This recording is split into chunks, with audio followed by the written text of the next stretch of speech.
So, good day everyone. So, today I will be explaining and presenting you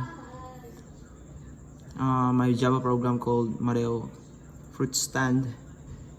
So, this program simulates point of sale or yung POS system for Manong's Ben Fruit Stand in Davao. So, the purpose of this program is to help we calculate the fruit sales and handles the multiple customer transactions, and we also display the total earnings for the night. So let's get started.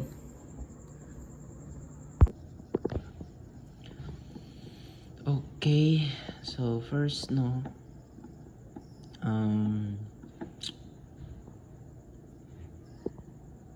so with this program I use starts with the main method.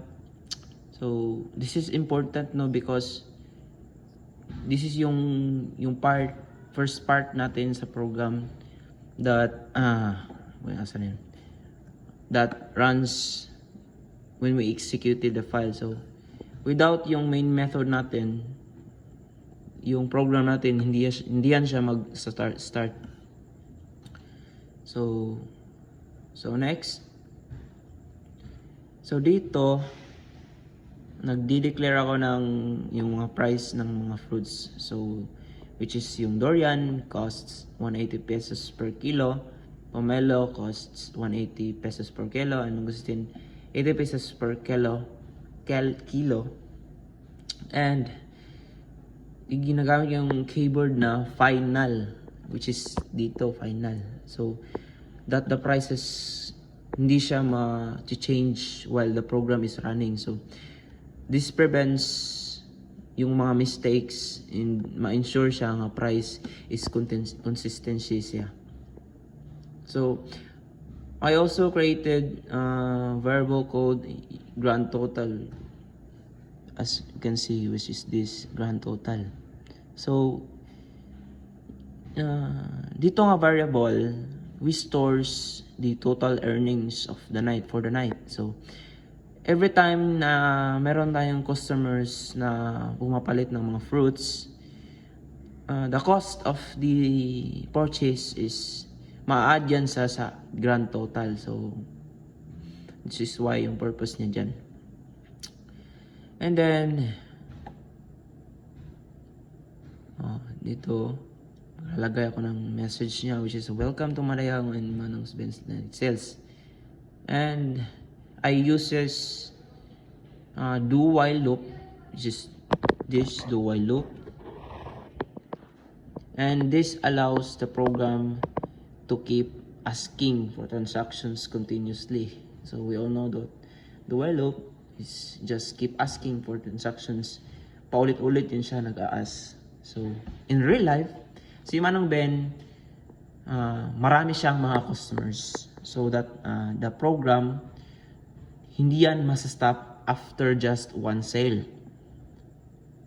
The loop will only stop kung ang yung mga customer na yung hindi user, or when the user mo ina-enter niya yung 0, which is means nga close shop siya. So inside this loop,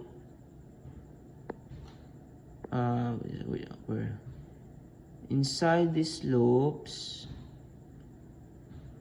the program displays a menu that shows available natin yung mga fruits, the prices of that per kilo, and the option to close the shop.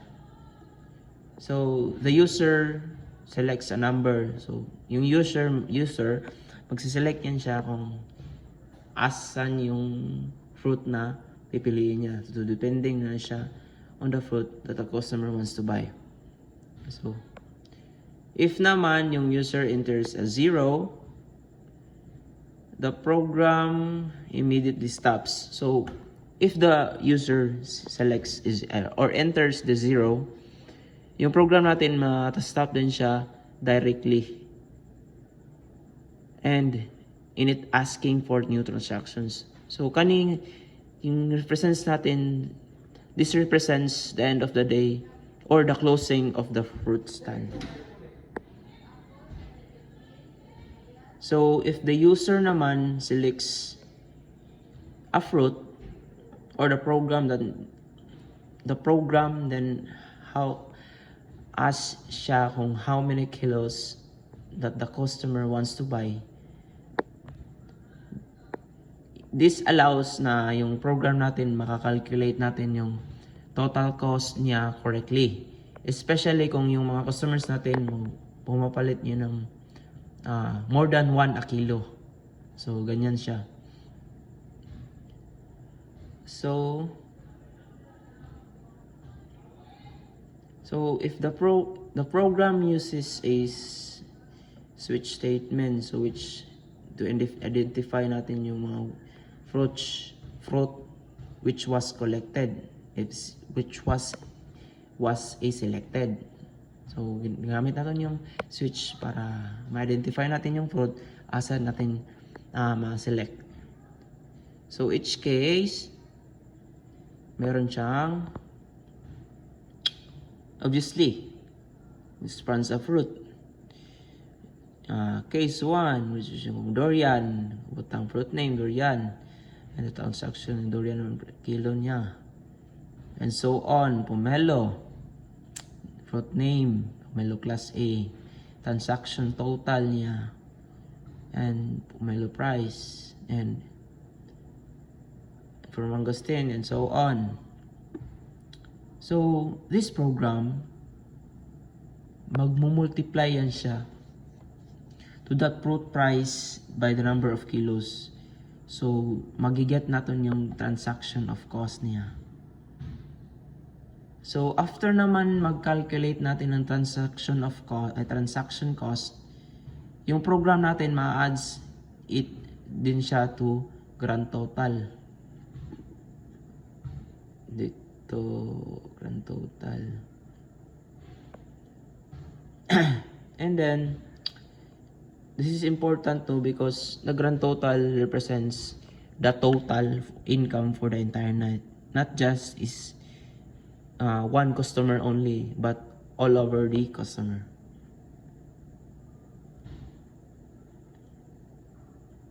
And after naman sa transaction, that is the program magdi-display yan siya ng mga pag after natin dito, yung program natin magdi-display yan siya ng mga the name of the fruit niya, the number of kilos, yung purchase of kilos, and ang total cost of the transaction. So this helps si Manong Ben ma-confirm niya that the computation natin is correct tanan lahat. So if the user enters an invalid option, which is ito, invalid option, gamit ko ng, the program shows an error. So if we, the users, if we enter invalid option, the program shows an error message and asks the user to try again. So if we enters just like ABCD, or just like non-recommend, not showing the inputs or what we inputs, the output will shows an invalid option, which is an error. So this ma-prevent natin yung program from crashing or producing incorrect results. So when the shop is closed, yung program natin nagdi-display yan siya ng total earnings for the night. So finally, additionally, nag-add tayo ng exits, which is system.exit. So, and now we're gonna proceed to we run the program and see what's the result, and come with me. Okay, let us now runs the program.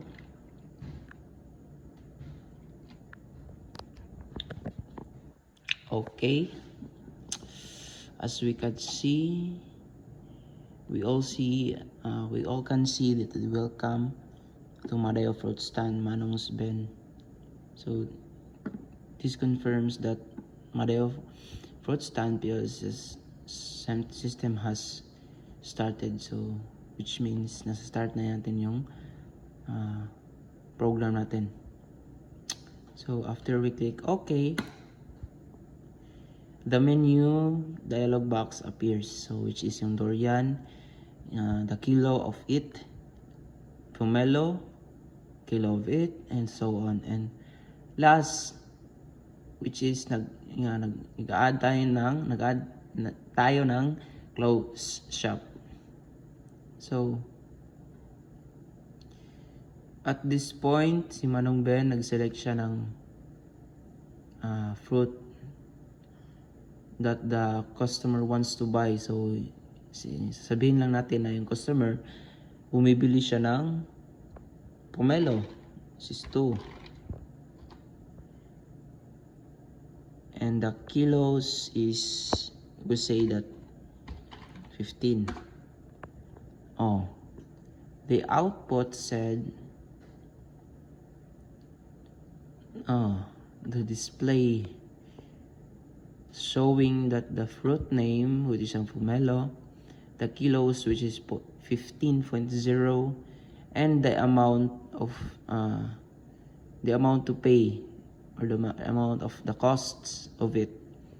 So if after and we press the OK, we goes back and the menu appears again and allowing another transaction to be entered. So this process, magpaulit-ulit lang siya for every customer to buy. So paulit-ulit lang siya kung na meron tayong customers. So if Manong Ben and enters an option 0, okay. Oh, what we can see right here, the program stops and the system then displays the total earnings. So which is this, the total earnings tonight, which is 18 pesos. So ganyan siya. Ganyan yung program natin. So okay, and then build success. That's it.